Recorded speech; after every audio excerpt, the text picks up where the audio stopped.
Hello everyone, कैसे हैं आप लोग। कल हम लोगों ने वैद्युत द्विध्रुव के कारण अक्षीय स्थिति में वैद्युत क्षेत्र की तीव्रता का व्यंजक पढ़ा था। आज हम लोग वैद्युत द्विध्रुव के कारण निरक्षीय स्थिति में वैद्युत क्षेत्र की तीव्रता का व्यंजक पढ़ेंगे कि निरक्षीय स्थिति में वैद्युत क्षेत्र की तीव्रता कितनी होती है। तो दोस्तों, आज का वीडियो शुरू करते हैं। आप लोग तैयार हो जाइए, चलिए देखते हैं। वैद्युत द्विध्रुव हम लोग जानते हैं, वैद्युत द्विध्रुव वह निकाय जिसमें दो आवेश प्लस क्यू तथा माइनस क्यू होता है, जिनके बीच की दूरी 2L होती है।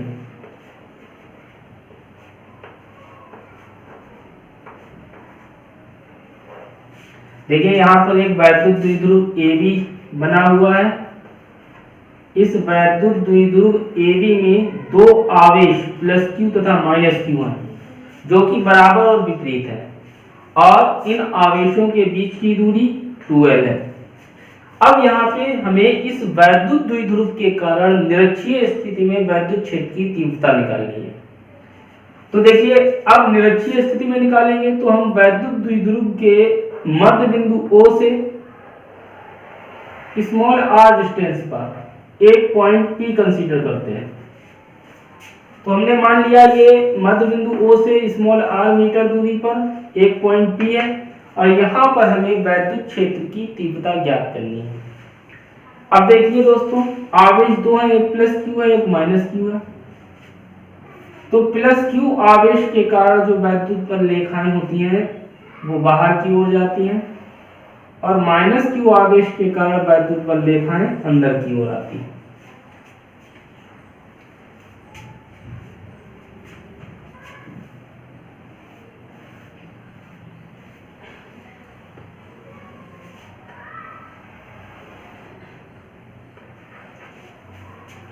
तो देखिए, यहां पर ये पॉइंट P है, यहां पर हमें वैद्युत क्षेत्र निकालना है। अब ये प्लस क्यू आवेश है, इस प्लस क्यू आवेश के कारण जो यहाँ पर वैद्युत क्षेत्र बनेगा वो बाहर की ओर होगा।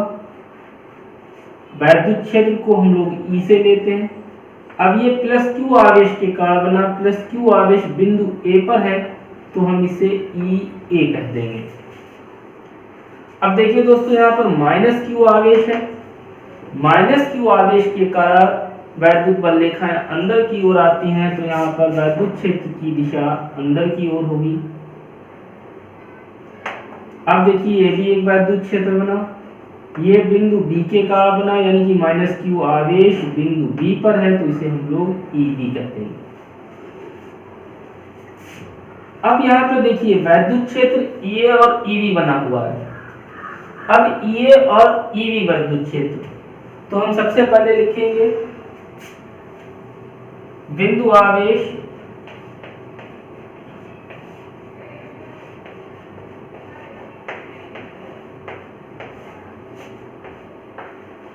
प्लस क्यू के कारण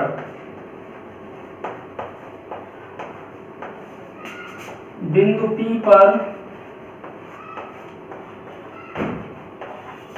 वैद्युत क्षेत्र की तीव्रता।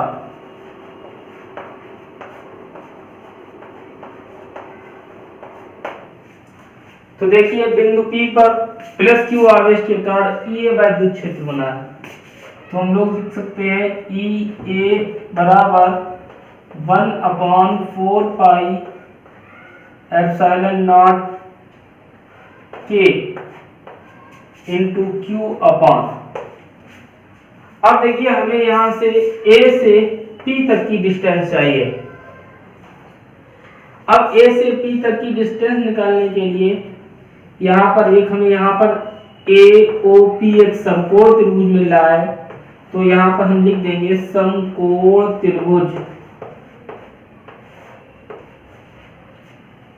OPA में। तो देखिए, OPA में यहाँ पर देखिए पाइथागोरस प्रमेय लगाएंगे। पाइथागोरस प्रमेय होती है कर्ण वर्ग बराबर लंब बल प्लस आधार बल। तो देखिए, यहाँ पर कर्ण यहाँ पर AP है, AP का whole square is equal to, यहाँ पे देखिए लंब OP यानी कि R है, तो यहाँ R का स्क्वायर हो जाएगा, प्लस आधार OA है, तो ये L है, तो L का स्क्वायर हो जाएगा। अगर यहाँ से AP बराबर निकालेंगे, अगर यहाँ से हम स्क्वायर हटा दें तो यहाँ पर रूट लग जाएगा, तो ये बन जाएगा under root R square plus L square. तो देख सकते हैं यहाँ पर हमें A से P की डिस्टेंस पता लग गई। A से P की distance under root R square plus L square है। इसी प्रकार OPB त्रिभुज भी देख सकते हैं, ये बेस भी हमारा L है और हमारा लंब भी R है, तो ये डिस्टेंस भी हमारी under root R square plus L square ही होगी। तो यहाँ से हम A से P की डिस्टेंस लिख सकते हैं under root R square plus L square, और यहाँ पे भी लिख सकते हैं under root R square plus L square. तो देखिए दोस्तों, EA बराबर 1/4πε0 K इसलिए लिया है हमने, यहाँ पर ये मान लिया जो वैद्युत द्विध्रुव है वो K परावैद्युतांक के माध्यम में स्थित है। तो देखिए यहाँ पे डिस्टेंस हमारी यहाँ पर है under root R square plus L square, और दूरी का यहाँ पर स्क्वायर होता है, इस स्क्वायर से ये रूट कैंसिल हो जाएगा, तो हमारा फॉर्मूला बचेगा EA is equal to 1/4πε0 K into Q upon R square plus L square. अब देखिए EA यानी प्लस Q आवेश के कारण बिंदु P पर जो वैद्युत क्षेत्र बनना है वो इतना बनना है। अब वैद्युत क्षेत्र एक सदिश राशि होती है, तो इसमें दिशा होती है, तो प्लस Q आवेश के कारण दिशा AP दिशा है, क्योंकि A से P की दिशा में ये डायरेक्शन में ये एंगल दिखाया गया है। तो यहाँ पर हम डायरेक्शन लिख सकते हैं आगे AP दिशा में, यानी कि ये जो वैद्युत क्षेत्र EA बनेगा ये AP दिशा में इतना वैद्युत क्षेत्र बनेगा। अब ये हमारा प्लस Q आवेश के कारण वैद्युत क्षेत्र निकला है, इसी प्रकार हम माइनस Q के कारण भी निकालेंगे, तो यहाँ पे लिख सकते हैं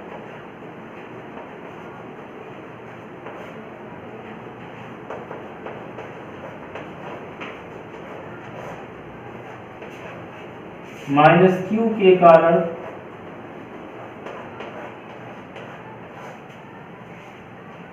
बिंदु P पर वैद्युत क्षेत्र।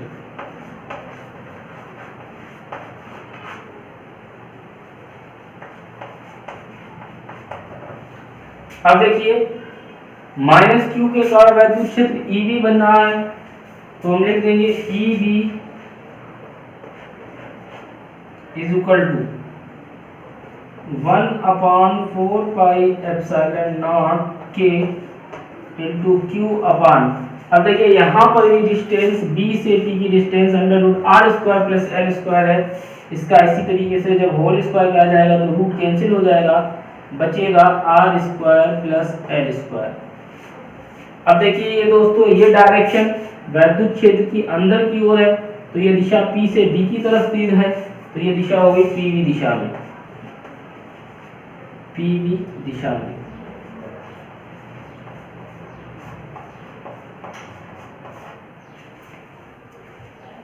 अब दोस्तों हम यहाँ पर देखेंगे EA के कारण इतना वैद्युत क्षेत्र बनना है और EV के कारण इतना वैद्युत क्षेत्र बनना है, और हमें बिंदु P पर कुल वैद्युत क्षेत्र निकालना है, यानी कि बिंदु P पर कितना वैद्युत क्षेत्र होगा। तो हम बिंदु P पर जब वैद्युत क्षेत्र परिणामी वैद्युत क्षेत्र निकालेंगे, तो देखिए यहाँ पर EA और EV के मान समान है।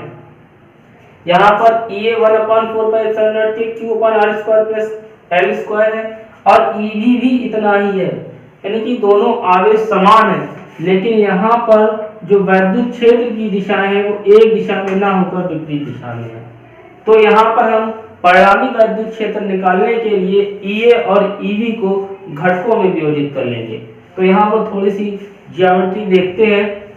अगर यहाँ पे हम इसका परिणामी निकालें, तो देखिए यहाँ पे परिणामी EA और EV का परिणामी E हो जाएगा। अगर ये एंगल हमारा थीटा बनता है, तो ये एंगल भी हमारा थीटा हो जाएगा। अब यहाँ पर देख लेते हैं, यहाँ पर देखिए परिणामी के कारण ये z बन रहा है, यानी कि अल्टरनेट एंगल, ये एंगल भी हमारा थीटा हो गया। अगर ये एंगल थीटा हुआ तो देखिए यहाँ पर ये परिणामी बन रहा है, तो ये एंगल थीटा है, तो ये एंगल भी थीटा हो गया। अगर ये एंगल थीटा है तो ये एंगल भी थीटा हो जाएगा।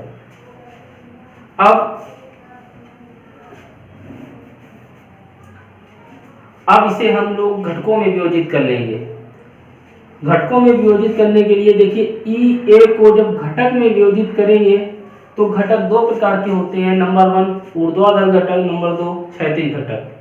तो ई ए का यहाँ पर सबसे पहले एक ऊर्ध्वाधर घटक लेंगे, तो ये ऊर्ध्वाधर घटक ई ए का ऊर्ध्वाधर घटक हो जाएगा ई ए साइन थीटा। अब इसी तरीके से ये ऊर्ध्वाधर घटक हुआ तो ये ई ए का ये क्षैतिज घटक बन जाएगा, और क्षैतिज घटक होता है cos थीटा, तो ई ए का क्षैतिज घटक हो जाएगा ई ए cos थीटा। अब ठीक इसी तरीके से ईवी, ये जो ईवी आया है इसे भी घटकों में वियोजित करेंगे, और ईवी को जब घटक में वियोजित करेंगे इसी तरीके से ये नीचे घटक आ जाएगा, ये ईवी का ऊर्ध्वाधर घटक बनेगा जिसे हम ईवी साइन थीटा कहेंगे, ईवी साइन थीटा। और इसी के साथ ये ईवी का जब क्षैतिज घटक लेंगे, देखिए यहाँ पर एक तीर हम लोगों ने और लगा दिया है, तो ये कहलाएगा ईवी cos थीटा। अब देखिए यहाँ पर हम देखते हैं ई ए और ईवी, यहाँ पे देखेंगे ई ए और ईवी का मान समान है, ई ए और ईवी का मान समान है।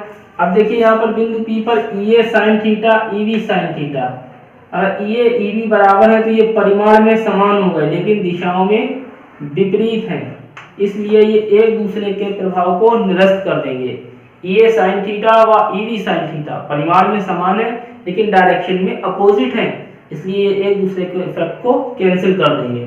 लेकिन ये देखिए ई ए cos theta, EV cos theta, ये एक ही दिशा में है, जब इनका परिणामी वैद्युत क्षेत्र निकाला जाएगा तो ये आपस में जुड़ जाएंगे। अगर हम लोग E A sine theta, E B sine theta को जोड़ेंगे तो ये बराबर है लेकिन विपरीत होने की वजह से ये एक दूसरे के इफेक्ट को कैंसिल कर देंगे। तो यहाँ पे हम लिखेंगे अतः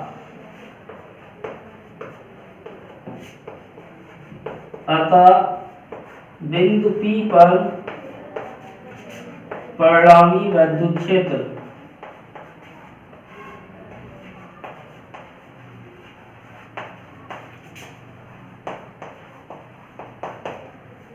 जब परिणामी वैद्युत क्षेत्र निकालेंगे तो हो जाएगा E बराबर, अब देखिए ये दोनों तो एक दूसरे में कैंसिल हो जाएंगे और ये आपस में जुड़ जाएंगे, तो ये हो जाएगा ई ए cos theta plus EV cos theta. अब यहाँ पर देखिए ई ए और ईवी आपस में बराबर है, तो यहाँ पे हम लिख सकते हैं परंतु, यहाँ पर देख लीजिए ई ए का और ईवी का मैग्नीट्यूड बराबर है, तो हम लिख सकते हैं परंतु ई ए बराबर ईवी। जब ई ए बराबर ईवी है तो देखिए ई ए और ईवी की जगह, ई ए की जगह ईवी रख देंगे, ईवी हो जाएगा 2 ईवी cos थीटा, ये आपस में जुड़ जाएंगे, तो यहाँ पर फार्मूला बन जाएगा E बराबर, तो देखिए ई ए की जगह हम ईवी रख देंगे, EV cos theta plus EV cos theta, तो ये हो जाएगा 2 ईवी cos थीटा।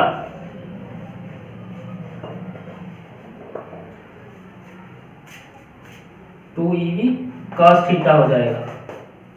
आगे देखते हैं, अब इसमें वैल्यू रख देंगे, E is equal to EV का वैल्यू ये रख दीजिए 2 इंटू ईवी का वैल्यू है 1/4 पाई एप्सिलॉन नॉट के, 1/4 pi epsilon naught K into Q upon R square plus L square. अब देखिए इनटू cos थीटा है, अब देखिए cos थीटा बराबर होता है आधार बटे कर्ण, तो देखिए यहाँ पर cos थीटा आधार यहाँ पर है L और कर्ल है under root R square plus L square. तो यहाँ पे हम लिख सकते हैं चूंकि कॉस थीटा बराबर होता है आधार बटे कर्ल। अब आधार हमारा देखिए यहाँ पर आधार हमारा एल है और कर्ल हमारा under root L square plus L square है। तो यहाँ हम आधार की जगह एल लिख देंगे, कर्ल की जगह R square plus L square, और अंडर रूट अगर हम ना लगाएं तो उसकी पावर 1/2 भी लिखा जा सकता है, वही हमने यहाँ पर लिख दिया। अब देखिए कॉस थीटा, यहाँ पर कॉस थीटा की जगह पर हम लोग लिख देंगे L upon L square R square plus L square की power 1/2, R square plus L square की पावर 1/2।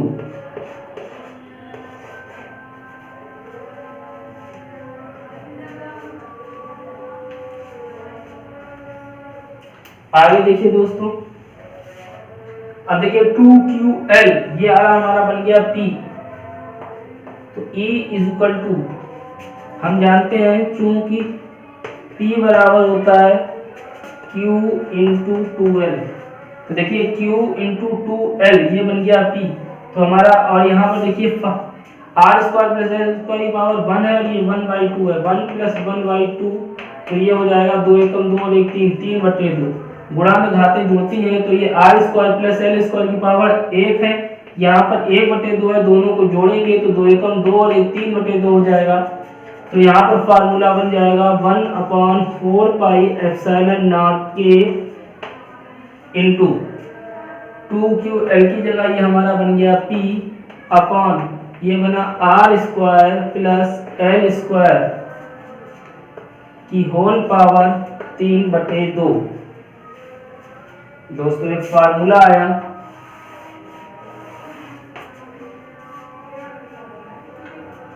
अगर यहां पर हम एक कंडीशन लगा दें, यदि अगर हम कहते हैं बिंदु P यहां पर ना होकर बहुत ज्यादा दूर ऊपर है, अभी देखें L की तुलना में R दूरी बड़ी है। अगर हम कहते हैं बिंदु P यहां ना होकर बहुत ऊंचाई पर है तो देखिए R दूरी और बड़ी हो जाएगी, L दूरी छोटी रहेगी।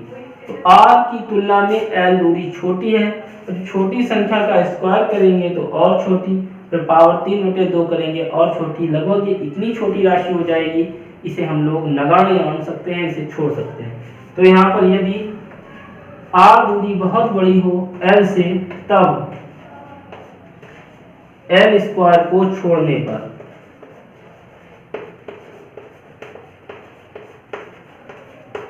तो यहाँ से जब L स्क्वायर छोड़ देंगे फार्मूला बन जाएगा E बराबर 1/4 epsilon naught K into P upon, अब देखिए यहाँ पर R स्क्वायर है और इंटू 3/2 होगा, इस 2 से ये 2 कैंसिल हो जाएगा, तो यहाँ पर R³ बचेगा और L स्क्वायर को हमने यहाँ पर छोड़ दिया। तो ये हमारा फार्मूला बना E is equal to 1/4 epsilon naught K into P upon R³ newton per coulomb.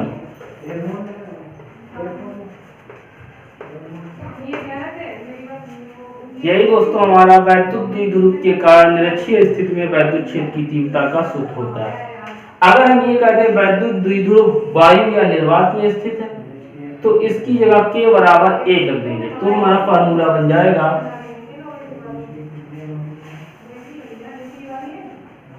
अगर हम वायु या निर्वात के लिए k बराबर 1 रख दें, 1 हो तो हमारा फार्मूला बन जाएगा E बराबर 1/4 epsilon not into P upon R³। तीव्रता का मात्रक Newton per coulomb. Thank you.